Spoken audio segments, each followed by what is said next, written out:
네, 반갑습니다. 저는 사회문화 강의하는 이웅재고요. 첫 시간이니까 사회문화 과목에 대해서 좀 얘기를 하고 그리고 강의를 시작하도록 하겠습니다. 이번 시험 기준으로 이제 좀 말씀을 드리면 이번 시험이 5문항 16점 이렇게 출제가 됐어요.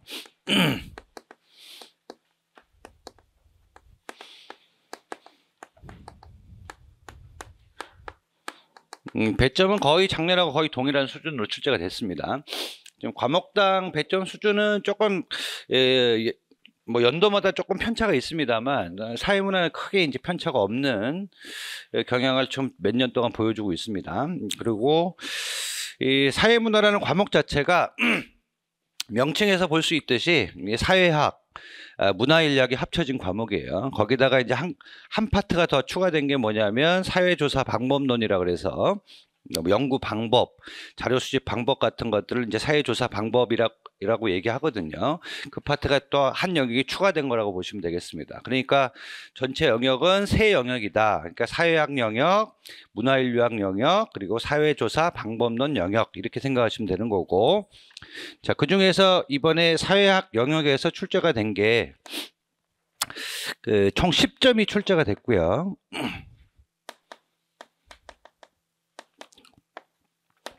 그리고 2점짜리가 한 문제,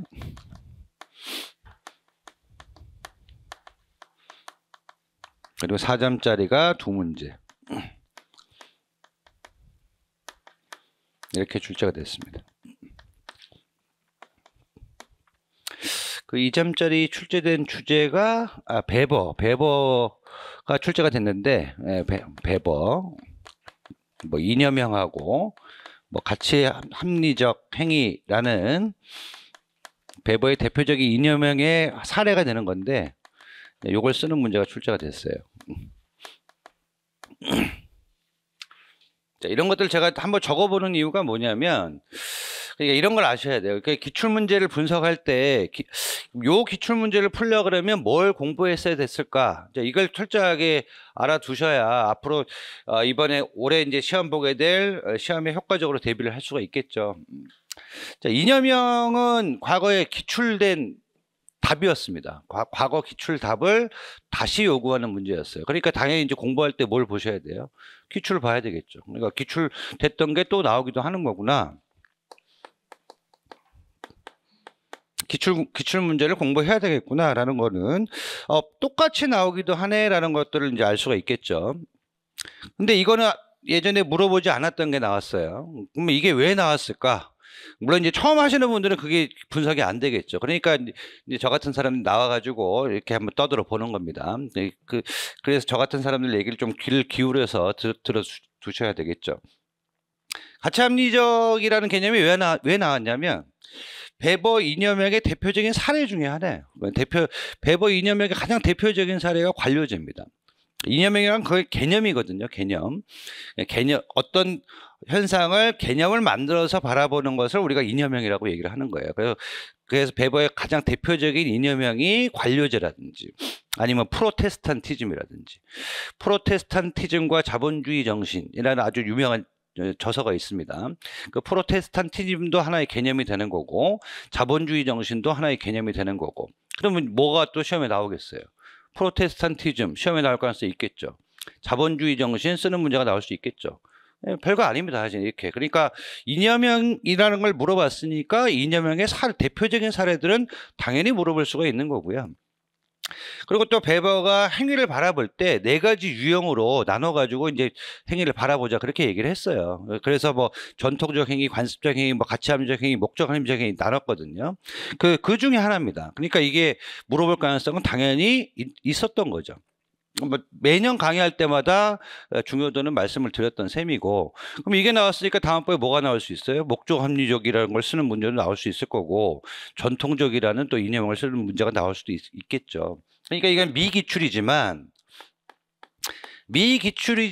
왜 나왔냐? 기출과 연관성이 있으니까요. 연관성이 있으니까 이거의 대표적인 사례들은 당연히 출제 가능성이 높은 거고, 그래서 기출과 연관돼 있는 것들이 항상 시험에 나온다.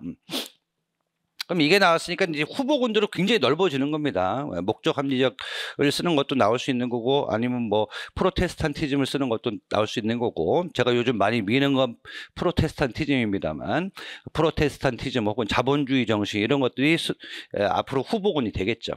그래서 기출됐던 게 또 나오기만, 똑같이 나오기만 하는 게 아니고, 그것과 아주 연관성이 깊은 주요 요소들은 챙겨둬야 되겠구나라는 거를 이 문제를 통해서 우리가 알 수가 있겠죠. 자, 그리고 4점짜리 두 문제가 집단 관련 개념이 나왔습니다. 한 문제는 집단 관련 개념이고, 그 집단 관련 개념이라는 게 중거 집단이었어요. 중거 집단.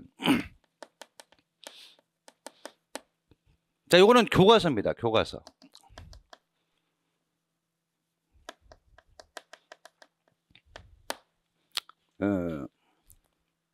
네, 교과서 수준에서 서술형으로 나왔어요. 뭐 소속감과 중거 집단이 불일치할 때 긍정적인 면이 뭐냐라는 걸 묻는 거였는데, 중거 집단 개념도 교과서고 소속 집단과 중거 집단이 불일치할 때 긍정적인 면이 뭐냐, 그걸 왜 물어봤겠어요? 모든 교과서가 그 얘기를 하고 있었거든요. 그러니까 교과서의 서술을 그냥 물어본 겁니다. 이거 완전히 교과서에 나와 있는 내용을 그대로 물어본 거다, 이렇게 보시면 되겠죠. 그러면 사회문화 공부할 때는 어떤 내용도 열심히 봐야 되겠구나, 교과서 내용도 열심히 봐야 되겠구나, 기출도 열심히 봐야 되고 연관된 미기출도 봐야 되겠지만 교과서도 열심히 봐야 된다. 특히 사회문화는 교과서 의존도가 상당히 높은 과목입니다. 다른 과목에 비해서. 그래서 교과서 내용을 숙지하는 게 필요하다. 물론 이 내용이 교과서에만 있는 게 아니고 우리 개론서에도 있어요. 개론서에 있는. 근데 제가 생각하기에는 개론서하고 교과서가 겹칠 경우에는 교과서에 있는 거를 쓰는 게 무난합니다. 교과서에 있는 게 훨씬 더 기본적인 것들을 다루고 있으니까. 그러니까 겹치는 경우는 뭐를 많이 참조하자? 교과서를 많이 참조하자.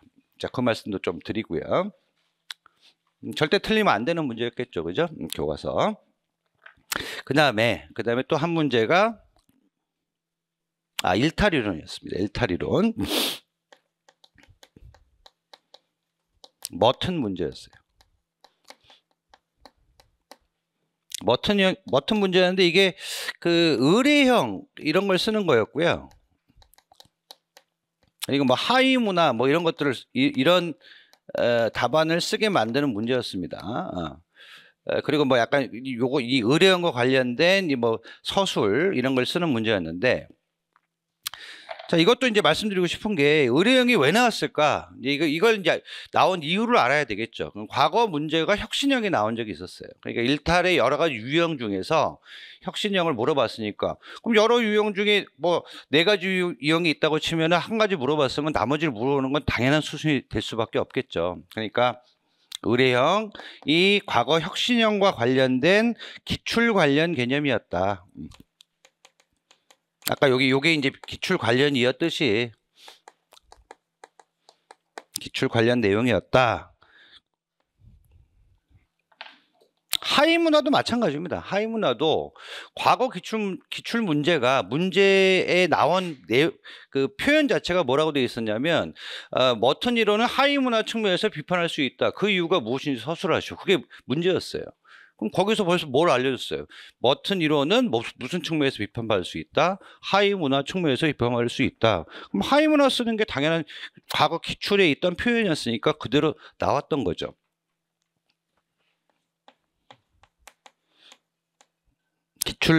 기출의 표현이었습니다. 제가 적당한 단어가 생각이 안 나서 그냥 생각나는 대로 좀 제시문이라고 할게요. 이 기출 제시문은 이제 네모 박스 안에 있을 수도 있고 아니면 위에 문제 자체 서술일 수도 있고, 기출 제시문 이게 상당히 제가 많이 강조드리고 싶은 건데, 제가 교육론 할 때도 그런 말씀을 드렸습니다만 기출 문제는 푸는 게 아니고 공부하는 거다, 그런 말씀을 많이 드렸었는데 사회문화도 똑같습니다. 사실은. 그러니까 사회문화도 기출문제 제시문이나 아니면 기출문제에서 묻는 표현 자체를 숙지를 해둬야 되겠죠. 이게 뭐 비행 하위문화냐, 제가 듣기로는 뭐 이 비행 하위문화냐 하위문화라고 막 논란이 있었다 그러는데, 그 논란이 있다는 게 너무나 웃기더라고요, 사실은. 아니, 문제에서 이게 이런 측면에서 비판받을 수 있다라고 얘기했는데 무슨 비행 하위 문화가 먼저 나올 수가 있겠어요? 당연히 이게 먼저 나와야죠. 기출을 공부한 사람이라면. 기출을 공부한 사람들은 그게 논란거리가 될 수 없어요. 기출 문제를 어설프게 정리한 애들이 비행 하위 문화 어쩌고 그런 얘기가 나오는 거죠, 사실은. 그러니까 하위 문화가 제 1감입니다. 물론 문맥상 비행 하위 문화를 써도 어느 정도 먹힐 수 있는 문맥이었어요. 그래서 제가 어떻게 보면 그것까지 정답 처리를 해줄 수도 있었겠습니다만, 하위 문화하고 비행 하위 문화 중에 뭐가 1순위냐? 그럼 당연히 하위 문화가 1순위죠. 그건 당연한 얘기죠, 사실은. 그러니까 기출에 있는 표현 그대로를 물어봤던 거였다. 그래서 기출 제시문을 공부하는 게 무엇보다 중요하다. 자, 그런 말씀 다시 한번 드리고, 기출 제시문뿐만 아니고 사실은 객관식 기출 문제 같으면 선지에 있는 표현들이 상당히 중요합니다. 그 선지에 있는 표현들을 그대로 쓰게 만드는 문제가 또 출제할 가능성이 상당히 높기 때문에 교육론을 들으신 분들이 상당 대다수일 거라고 이제 생각이 됩니다만, 그때 지겹게 제가 잔소리처럼 얘기했던 얘기를 사회문화에서 또 듣게 되실 거예요. 근데 괴로우실 건데, 아무리 반복해도 지나치지 않은 얘기입니다. 그러니까 기출문제는 아주 꼼꼼하게 뜯어봐야 된다. 그래서 그냥 답만 체크하는 공부를 해서는 안 된다라는 걸 기억을 해두시고. 자, 이 사회학 파트에서 이렇게 출제가 됐습니다. 그러면 사회학 파트 기출문제를 가지고 제가 공부 포인트를 말씀드린 게 기출문제하고 기출 관련 내용하고 교과서하고, 그럼 기출 제시문에 있는 표현 그 자체를 공부하는 게 필요하구나. 이런 걸 우리가 알 수가 있었죠. 그럼 나머지 영역도 사실 크게 다르지 않습니다. 나머지 영역에 또 얘기하고 싶은 게 문화인류학 영역인데, 자, 문화인류학 영역은 이번에 좀 비중이 적게, 보통은 세 영역에서 보통 4점, 4점, 4점 정도 이렇게 골고루 배치하는 경향이 있는데, 이번에는 문화인류학이 그냥 2점 단답형으로 끝났어요. 조금 비중을 조금 줄였는데, 사회문화 공부해 보시면 알겠습니다. 문화인류학 내용이 상당히 많습니다. 그래서 많이 공부하고 준비하고 시험을 봤는데 꼴랑 2점짜리 단답형으로 끝나면 상당히 허탈하죠. 사실 허탈하긴 한데, 그렇다고 그 전에 그렇게 출제했다고 그 부분을 줄여서는 안 됩니다. 공부할 만큼 분명히 하셔야 돼요. 기출된 부분들은 모두 내 거로 만들고 기출 관련된 내용도 내 거로 만들려고 한다면 자꾸 줄이는 공부를 하지 마시고 해야 될 건 하는 공부를 하시기를 먼저 부탁을 드리겠습니다. 여기 2점이었어요. 2점인데 호혜성을 쓰는 거였고 구조를 쓰는 거였습니다. 모스라는 학자의 개념인 호혜성, 레비스트로스의 구조주의할 때 구조주의할 때 구조에만 가로를 쳐두고 이걸 쓰게 만드는 거였거든요. 근데 구조주의는 이미 기출된 겁니다. 이미 한번 물어봤었고요. 기출입니다.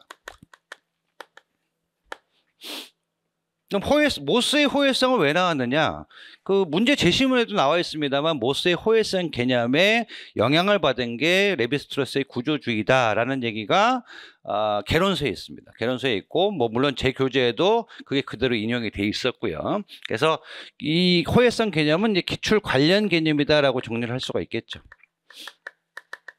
그러면 문화인류학에서도 역시 마찬가지로 다시 확인할 수 있는 게 기출된 거, 그 기출 관련된 거 당연히 같이 공부를 하는 게 필요하구나라는 걸 확인할 수 있겠고, 그 다음에 사회조사 방법론 파트입니다.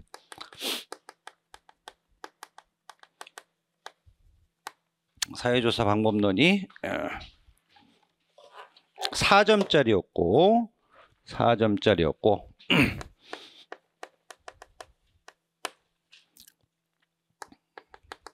표집 방법을 묻는 거였어요. 표집 방법을 묻는 거였는데, 네, 칭화 표집하고 할당 표집 관련 내용이었습니다.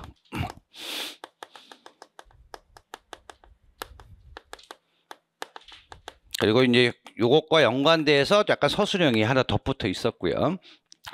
이 기출된 겁니다. 이거 이미 기출됐어요.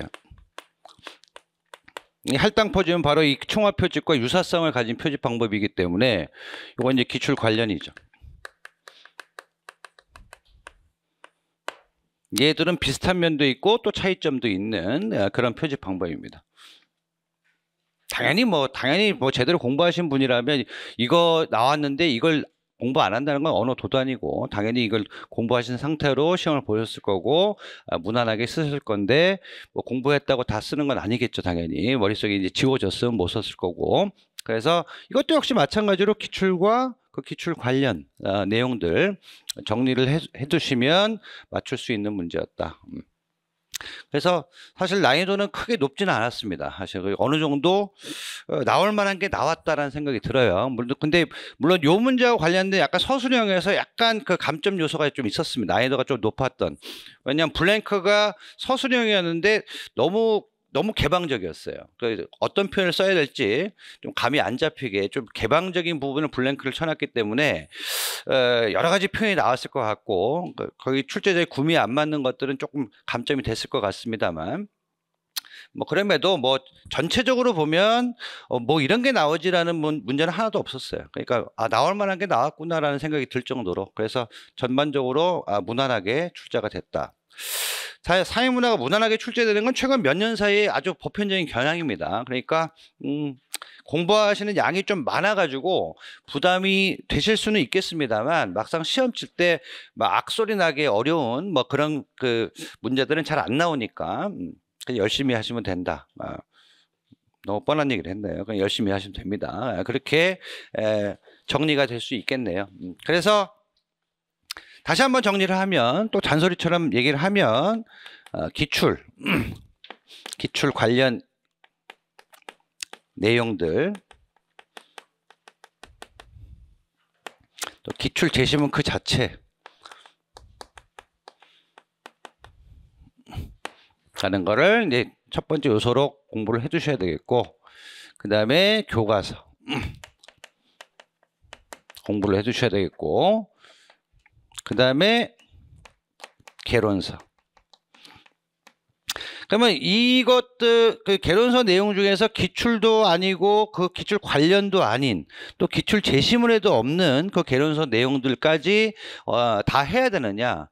그거는 뭐 제가 어떻게 장담할 수는 없겠습니다만, 뭐 이 내용에 해당되지는 않더라도 이것과 어느 정도 연관성을 뭐 찾아보려면 찾아볼 수 있는 부분들, 뭐 그 정도 부분들까지는 어느 정도 확장이 될 수 있지 않을까. 기출 개론서 얘기를 했으니까 그 말씀을 안 드릴 수가 없겠죠. 거기 제 교재에 400페이지를 잠깐 보세요.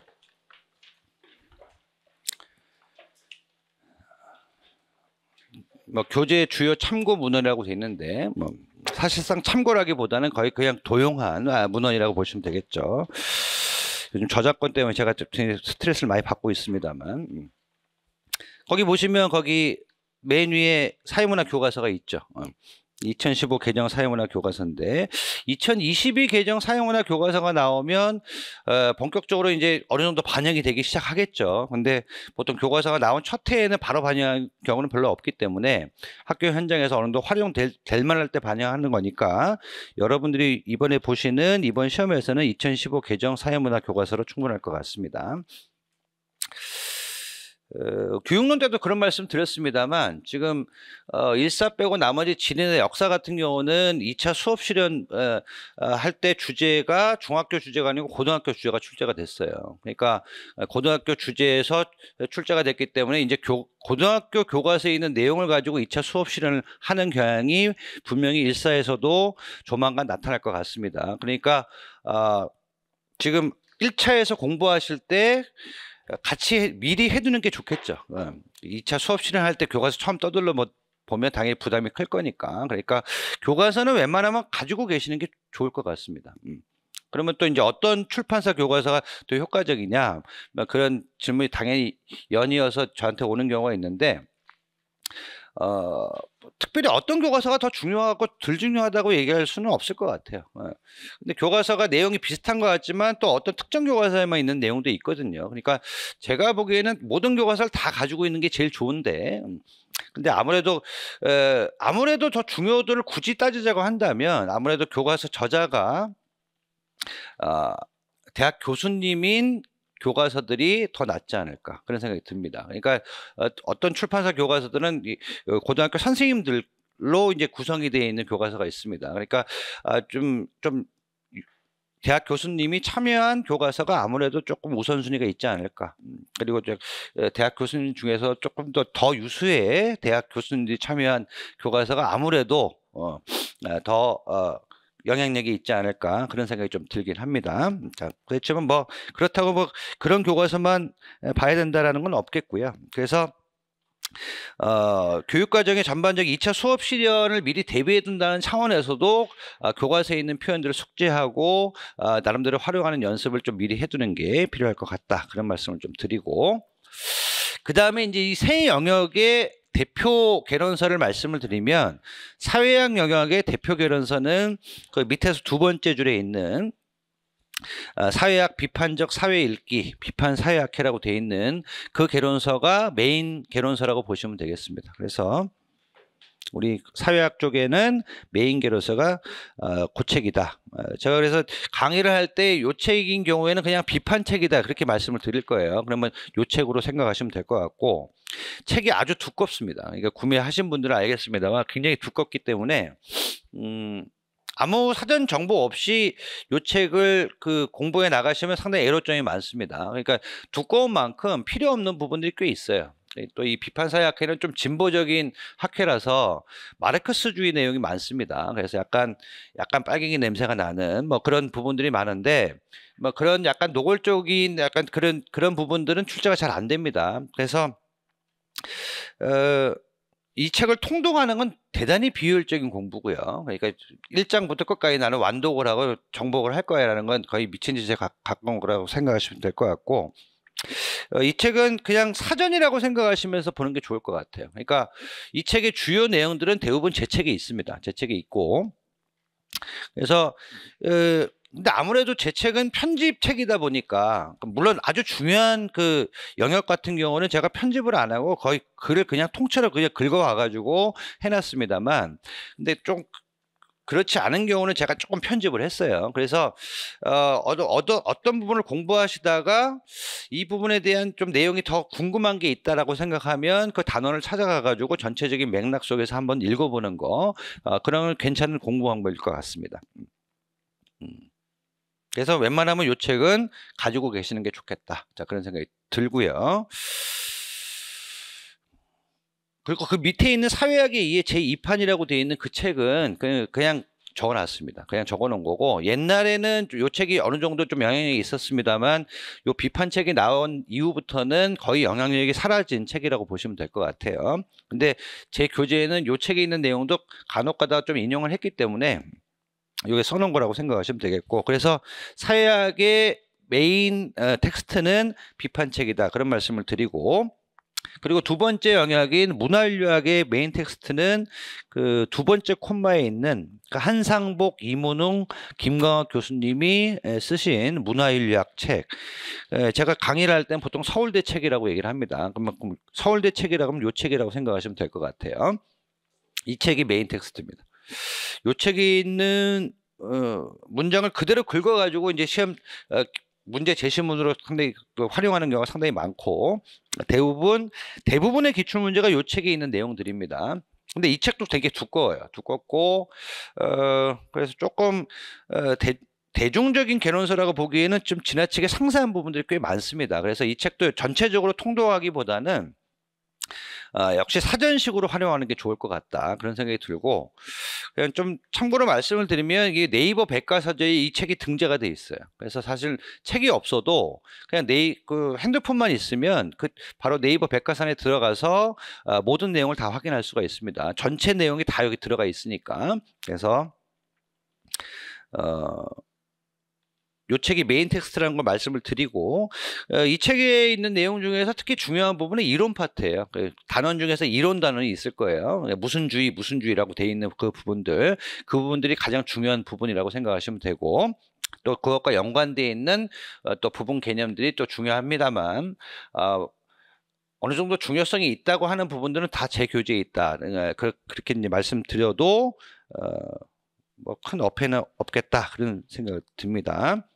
그다음 그 밑에 그 민족문화 인간 인류학의 창조 김용환 책이라고 돼 있는데 요 책은 그냥 참고책이라고 하기에는 좀 중요도가 있어요. 그래서 요 책에만 있는 표현, 서울대 책의 표현이 아니고 요 책에만 있는 표현이 그대로 인용이 돼가지고 출제가 된 적이 몇 번 있었습니다. 그래서 서울대 책하고 요 책의 내용을 적절하게 비교해 가면서 읽는 게 상당히 좋은데 요 책은 제가 알기로 절판이 된 걸로 알고 있습니다. 그래서 사실은 이 책을 따로 구하시긴 좀 힘들 것 같고, 근데 참고해야 될 웬만한 부분들은 다 제 책에 있다. 이제 그런 말씀 드리겠습니다. 그래서 제가 또 인용을 했으니까 언급을 안 할 수 없는 책이고 또 중요도도 있는 책이기 때문에 여기 적어놓은 거라고 보시면 되겠고, 자, 그 다음에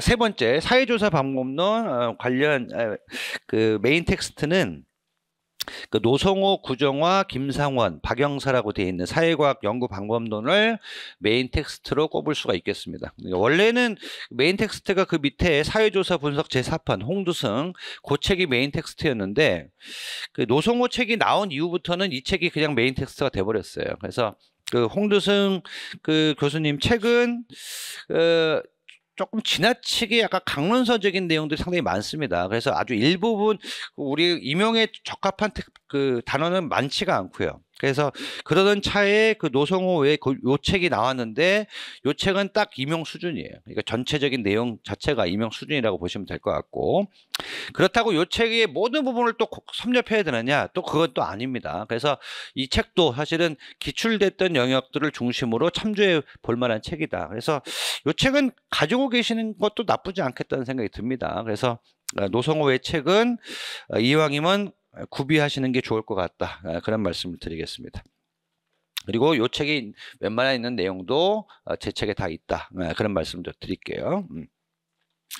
그래서 뭐 초수분류 같은 경우는 사실 요 책들을 다 구매해가지고 다 참조하기에는 상당히 시간적으로도 또 에너지상 굉장히 힘드실 거예요, 사실은.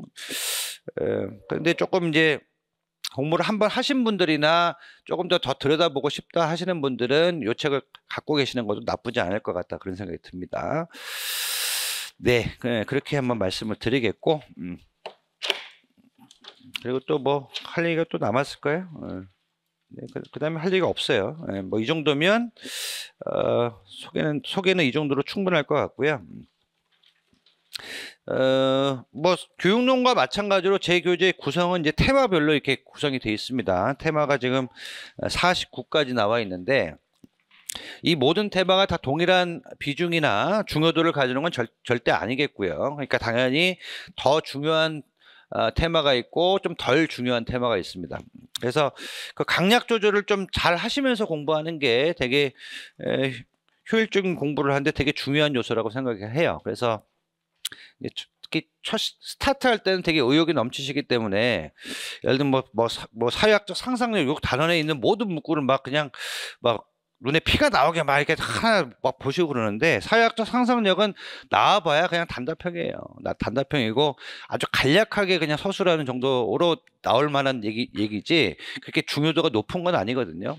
그러니까 이런 식으로 제가 좀 중요도를 먼저 말씀을 드리면서 시작할 거니까, 예를 들면 뭐 자기 나름의 기준에서 뭐 별표 3개라든지 뭐 2개라든지 하나라든지 나름대로 표시를 해 두셔가지고 혼자 공부하실 때 아무래도 좀 방점을 많이 찍힌 부분에 더 에너지를 많이 투하해서 공부하시는 게 효율성에 도움이 될 것 같다. 이제 그런 말씀을 드리겠습니다. 그리고 또 뭐 할 얘기가 있었던 것 같은데 뭐 이게 진행하다 보면 나오겠죠. 뭐 이 정도 말씀을 드릴게요. 자, 그리고 바로 6페이지로 가겠습니다. 바로 6페이지 테마 1로 갈게요. 거기 사회학의 성격과 사회학적 상상력이라고 제목이 붙어 있는데, 사회학의 성격에 대해서 물어본 적은 한 번도 없습니다. 앞으로도 사실 잘 안 물어볼 것 같고요, 사실은. 근데 도입부니까 이런 걸 좀 말씀드려 놓는 게 도움이 될 것 같고, 사회학의 성격과 사회학적 상상력이 서로 연관성이 있어요. 그래서 사회학의 성격이 이렇기 때문에 밀즈 같은 사람이 사회학적 상상력을 강조했다. 이제 논리적인 맥락이 있으니까 한번 적어 본 거다. 근데 사회학적 상상력은 뒤에 8페이지에 기출문제가 붙어 있는 걸로 확인할 수 있듯이 한번 기출된 주제입니다. 그러니까 사회학적 상상력은 다시 나올 수가 있겠죠. 근데 사회학적 상상력이 기출됐을 때는 거기 8페이지 잠깐 보세요. 8페이지 거기 첫 번째 줄 보세요. 그 박스에 사회학적 상상력에는 세 가지 형태가 있다 이렇게 돼 있죠. 7페이지 보세요. 7페이지. 자, 가로 2번에 기든스는 밀즈가 말한 사회학적 상상력의 작동 방식을 체계적으로 보여주기 위해서 다음과 같은 세 가지의 상상력 유형을 제시했다 해서 세 가지가 나오잖아요. 그러니까 기존 기출문제는 기든스가 얘기한 사회학적 상상력의 세 가지 형태 이런 방식으로 나왔습니다. 근데 사실은 사회학적 상상력을 처음 얘기한 사람은 기든스가 아니고 왼쪽에 있는 6페이지에 가로 1번에 있는 미국의 비판사역자 밀즈라고 돼 있죠. 밀스 동그라미 치겠습니다. 원래 이 사람이 원주인이에요. 이 개념에. 근데 그 원주인인 밀스의 사회학적 상상력 개념을 다시 기든스가 자기 방식으로 정리한 게 기출됐다는 거죠. 그럼 왜 밀스가 안 나오고 기든스가 나왔을까? 옛날 책에는 밀스 얘기가 없었어요. 기든스 얘기만 있었습니다. 그래서 밀즈는 내기가 힘들었죠. 비판책 이전에 산업사회학회가 만든 책이 있었는데 그 책을 모태로 해서 더 증강 보완한 게 비판책입니다. 그래서 옛날 모태였던 그 책에 기든스 얘기만 있었기 때문에 거기서 인용해서 시험에 나온 거예요. 그래서 다시 나온다 그러면 제가 보기엔 기든스 방식으로 기든스를 묻기보다는 밀즈가 얘기한 얘기를 중심으로 물어볼 가능성이 높겠다. 밀즈가 사회학적 상상력을 뭐라고 얘기했느냐. 거기 조금 읽어볼게요. 미국의 비판사역자 밀즈는 사람들이 자신의 일상적인 삶의 모습을 역사적인 변동과 제도적 모순에 의해 규정하려는 생각을 잘 하지 않는데 이것은 인간과 사회, 개인의 일생과 역사, 자아와 세계 사이의 상호작용을 파악하는 정신적 자질을 갖추지 못했기 때문이라고 파악을 했다. 여기서 말하는 정신적 자질이 곧 사회학적 상상력이다. 자, 어마어마하게 장황하죠. 그럼 사회학적 상상력이 무엇인지 서술해 보시오. 그러면 이걸 다 쓰려면 머리가 이제 터질 겁니다. 근데 이거 읽으시면서 이제 사회학적 상상력이 그럼 강조점이 뭐지라는 걸 포인트를 잡으시는 게 필요한데 7페이지를 보세요. 7페이지에 박스를 보세요. 마침 그 금성 교과서에서 여기 제목 옆에 금성이라고 되어 있는 건 금성 교과서를 얘기하는 겁니다. 고등학교 교과서에서 밀즈의 사회학적 상상력을 소개한 내용이 있어요. 이렇게 제가 아까 말씀드렸듯이 개론서하고 교과서가 겹치는 경우에는 뭘로 정리하는 게 좋다고요? 교과서로 정리하는 게 훨씬 좋다. 훨씬 간명하고 쉬운 표현으로 정리를 해놓고 있기 때문에 그럼 거기 있는 표현의 밑줄을 그겠습니다. 거기 사회학적 상상력은 미국의 사회학자 밀스가 정의한 개념으로 그의 저서 제목이기도 하다. 그 다음 문장을 밑줄 그어볼게요. 사회학적 상상력이란 거대한 사회적 힘과 개인의 행위를 연관지어 이해할 수 있는 능력을 의미한다. 자, 연관에다 동그라미 치겠습니다. 별거 아니에요. 그러니까 거대한 사회적 힘과 뭐가 연관성이 있다고요? 개인의 행위가 연관성이 있는데 그걸 둘을 연관지어 생각하는 게 사회학적 상상력이다. 철수가 어떤 짓을 했다고 쳐봅시다. 그럼 걔가 왜 그런 짓을 했을까? 철수는 또라이인가? 아니면 철수는 약간 이상한 애인가? 그런 식으로 생각하는 경향이 많은데 그 원인이 사실은 뭐하고 관련이 있다는 거예요? 그 사회하고 관련이 있다는 거. 철수가 속한 사회하고 관련이 있다는 겁니다. 이건 사회문화 조금만 보신 분은 다 알죠?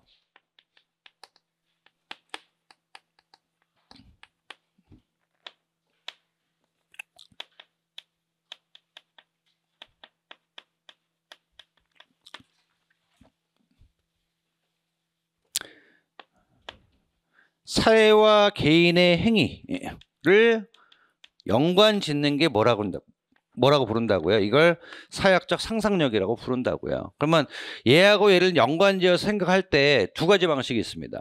얘가 얘를 결정해 나갈 거야. 이렇게 생각하는 방식도 있을 거고, 아니다, 얘가 얘를 뭐 할 거야? 만들어 나갈 거야. 얘가 얘를 결정하느냐, 얘가 얘를 결정하느냐. 뭐 이렇게 얘가 얘한테 영향을 끼치느냐, 얘가 얘한테 영향을 끼치느냐. 이렇게 얘기하든 이렇게 얘기하든 결국 이 두 가지를 어떻게 생각하는 거예요? 연관지어 생각하는 거죠. 근데 이런 화살표 방식으로 연관지어 생각하는 걸 우리가 뒤에 사회문화에서 사회 실제론이라고 얘기를 합니다. 이런 방식으로 연관지어 생각하는 걸 뭐라는 거예요? 사회 명목론이라고 얘기를 하는 거죠. 그러니까 사회 실제론이든 사회 명목론이든 둘 다 사회학적 상상력이 발휘된 그런 이론이라고 보시면 될 것 같습니다. 그러니까 뭐하고 뭘 연관짓는 거예요? 개인의 행위와 사회를 연관지어서 생각하는 거죠. 그러니까 사회학이란 건 이렇게 자꾸 연관성을 따져가면서 바라보는 게 사회학이다 이렇게 보시면 되겠습니다. 그럼 관계성을 중시하는 거예요. 그래서 순서가 좀 뒤바뀐 감이 있습니다만 6페이지의 사회학의 성격을 잠깐 보세요. 자, 사회학은 정치 영역, 경제 영역, 문화 영역, 이데올로기 영역 등 사회의 다양한 영역을 포괄적으로 다룬다 그랬습니다. 다양한 영역을 포괄적으로 다룬다. 밑줄 쫙 그어두겠습니다. 자, 다른 사회과학이 각기 개별적인 영역을 연구의 대상으로 삼는다면, 예를 들면 정치학은 무슨 영역을 삼는 거예요? 정치 영역을 연구 대상으로 삼는 거죠. 경제학은 경제 영역을 연구 대상으로 삼는 거고. 그러면 정치 영역을 연구하는 게 정치학이다.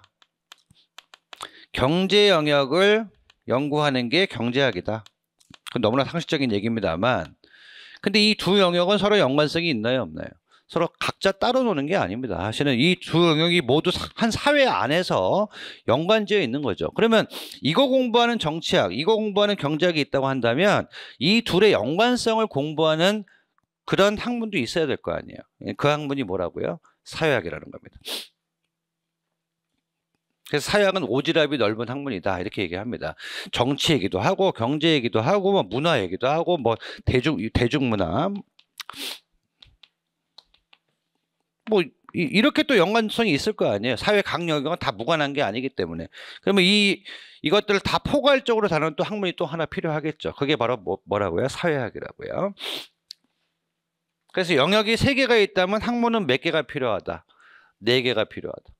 이거 다루는 거, 이거 다루는 거 플러스 전체를 다루는 거. 그럼 전체를 다루는 학문이 뭐다? 사회학이다. 그래서 사회학이 위대한 학문이다라고 보통 사회학 교수님들이 얘기를 하시죠. 아무도 인정하지 않는 그런 부심을 가지고 있는 게 사회학도들입니다. 제가 학부 때 대학 다닐 때 그 강의를 들으면 지금 생각하면 굉장히 그 오금이 저릴 만큼 민망한데 교수님이 항상 그래요. 교수님 항상 특정 학문을 막 비판을 합니다. 그게 학문이냐고 막 그런 식으로 막 그때 막 비판 대상이 되는 대표 학문이 보통 경영학이었어요.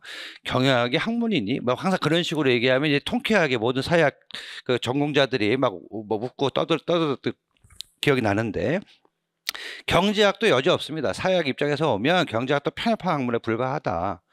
경제학이 인간이 합리적인 동물이라고 얘기하잖아요. 최소의 비용으로 뭐 최대 이익을 추구하는 게 인간이다. 인간은 그런 존재가 아니거든요.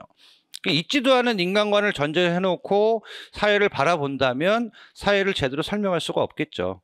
경제행위도 그렇게 이루어지지 않습니다. 여러분의 경제행위, 소비생활을 생각해 보세요. 그 비용과 이익을 따져가면서 소비했던 게 몇 번이나 돼요. 그런 적 별로 없잖아요. 그냥 이쁘니까 사는 거고, 남들 가지고 있으니까 사는 거고, 술 먹었으니까 사는 거고, 이런 식으로. 아니면 광고 보고 사는 거고, 이런 거잖아요. 그럼 합리적인 동물은 아니거든요. 근데 그렇게 인간을 그렇게 편협하게 규정해 놓고 경제활동을 한다는 가정하에서 모든 걸 설명하려고 하니까 사실은 제대로 설명이 안 된다는 거죠. 그러니까 경제활동은 이런 것들을 보지 않으면 절대 제대로 설명될 수 없다. 이게 사회학이 되는 거고, 또 정치는 또 이걸 보지 않으면 설명될 수 없다. 이게 이제 사회학이 되는 거죠. 이렇게 얘기한 사회학자가 있습니다.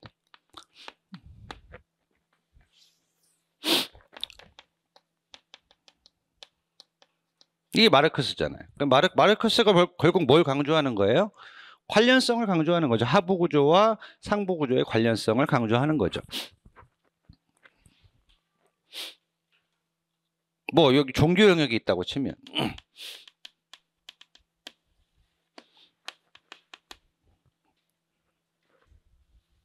종교 영역과 경제 행위는 아무 상관이 없을 것 같지만 이 둘을 또 연관지어 설명한 학자가 있습니다. 그게 베버예요. 프로테스탄티즘과 자본주의 정신. 그런 식으로요. 그래서 위대한 사회학자라고 하는 사람들은 알고 보면 서로 연관성이 없는 것 같은 것들을 연관지어 설명했던 사람들이 사회학자들이 되는 거고, 그러니까 사회학자들의 강조점은 항상 어디에 있었다? 연관성, 관계성.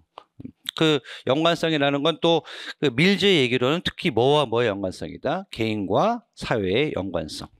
그렇게 정리를 할 수가 있겠죠.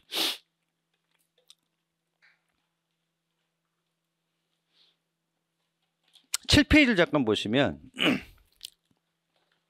그 두 번째 단락을 보세요. 그 박스 안에 세 번째 단락을 보세요. 사회학적 상상력에 대한 밀즈의 개념화는 사회문화 현상을 바라보는 거시적 관점과 밀접한 관련이 있다. 밀즈는 특히 거시적 관점을 추구했다는 거죠. 거시적 관점은 개인의 행위를 개인에 외재하는 사회 세력의 결과로 파악한다. 즉 개인은 구조적 조건에 의해서 구속된다고 본다. 비판 사회학자인 밀스는 거시적 관점 중에서 갈등론을 지지했지만 갈등론 동안에 치겠습니다. 기능론을 통해서도 사회학적 상상력을 함양할 수 있다. 밀즈의 대표적인 저작 이름이 들어라 양키드랍니다. 들어라 양키, 벌써 느낌이 쎄하죠. 그러니까 갈등론자가 되는 겁니다. 기본적으로. 뭐 그런 건 별로 중요한 게 아니고요. 그래서 밀즈를 언급했을 때 물어볼 수 있는 개념은 뭐다? 사회학적 상상력이다. 근데 위에 기든스가 이 밀즈가 얘기했던 사회학적 상상력을 자기 나름대로 재구성한 게 세 가지 형태가 있다 그랬죠. 이거는 벌써 기출됐기 때문에 우리가 안 볼 수가 없어요. 제가 보기에는 출제가능성이 좀 떨어지긴 합니다만 기출됐으니까 한번 보겠습니다. 거기 역사적 상상력, 인류학적 상상력, 비판적 상상력이라고 해놨는데, 자, 기든스가 보기에 사회학적 상상력의 핵심은 비판적 상상력입니다. 사실은 비판적 상상력.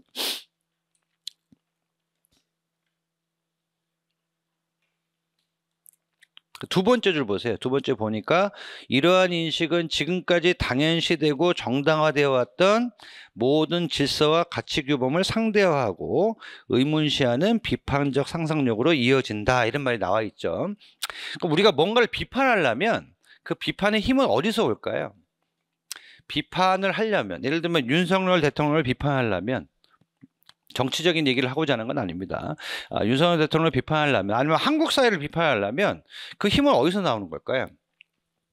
비교를 해야지 우리가 비판을 할 수가 있는 겁니다. 윤석열 대통령이 아닌 다른 대통령과 비교를 해보면 이 사람이 대통령 역할을 잘 하고 있나 못하고 있나는 걸 어느 정도 파악할 수가 있죠. 근데 그 비교는 어떤 시각에서 또 나올 수가 있는 거냐면 우리의 사고가 좀 더 확장이 됐을 때 비교가 가능한 거예요. 그 확장의 방식은 시간적인 확장 혹은 공간적인 확장이죠. 우리 사고가 시간적으로 확장되는 겁니다. 우리 생각이 현재에만 묶여 있는 게 아니고 과거까지 확장될 때, 과거까지 확장되면 윤 대통령 말고 다른 대통령들이 생각나죠. 어떤 대통령들이 있었구나. 그 사람들은 어떻게 했었지? 라고 생각을 해보면 비교가 되는 거고 거기서 비판이 생기는 겁니다. 그럼 시간적으로 그 확장되는 상상력을 뭐라 그러는 거예요? 역사적 상상력이라 그러는 거죠. 그 역사적 상상력이 뭐로 이어지는 거예요? 비판적 상상력으로 이어지는 겁니다. 근데 생각은 시간적으로만 확장되는 게 아니고 어떻게도 확장된다고요? 공간적으로도 확장된다고요. 공간적으로 확장되면 이런 식이죠. 한국의 대통령이 이런데 유럽의 대통령들은 어떨까? 다른 나라 지도자들은 어떻지? 다른 나라 지도자들의 모습하고 지금 한국의 대통령이 지금 모습을 비교해 본다면 거기서 또 뭐가 나올 수 있는 거예요? 비판의 힘이 나올 수가 있는 거죠. 그 공간적으로 사고가 확장되는 걸 뭐라고 얘기하는 거예요? 거기 인류학적 상상력이라고 얘기하는 겁니다. 그걸 다른 말로 뭐라고 하고 있어요? 비교 사회학적 상상력이라고 그랬죠. 그러니까 우리 사고가 내가 속한 사회에만 국한된 게 아니고 다른 사회로까지 이어지는 겁니다. 사고가 다른 사회까지 확장이 돼가지고 공간적으로 확장이 되면 또 비교를 통해서 비판의 힘이 나오는 거죠. 그러니까 그 비교 사회학적 상상력이라 그러니까 그 인류학적 상상력만 비교하는 거라고 생각하지만 그렇지 않습니다. 역사적 상상력도 그건 뭐예요? 비교가 되는 거죠. 그래서 1번, 2번이 결국 뭐로 이어진다? 3번으로 이어지는 것이다. 그리고 이 전체 덩어리를 뭐라고 얘기할 수 있다? 사회학적 상상력이라고 얘기할 수가 있다.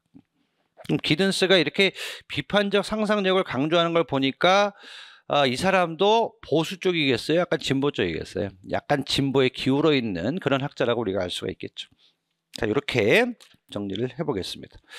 뒤에 1번 문제는 숙제가 되겠고요. 항상 기출문제는 숙제로 내드릴 겁니다. 뭐 우리 교육론 시간에도 그렇게 했습니다만 숙제로 내드리면서 답안을 한번 써보는 시간을 좀 가진 다음에 그 다음 주에 만나서 제가 생각하는 모범 답안을 이제 불러드리는 방식으로 갈게요. 그리고 아까도 제가 잠깐 잔소리처럼 말씀드렸습니다만 기출은 푸는 게 아니라 뭐다? 공부하는 거다. 그러니까 그냥 답에만 너무 열중하지 마시고 뭐를 유심히 보셔야 돼요? 제시문을 유심히 보셔야 돼요. 그러면 다음번에 물을 수 있는 모든 부분들이 어디 안에 있다? 제시문 안에 있다.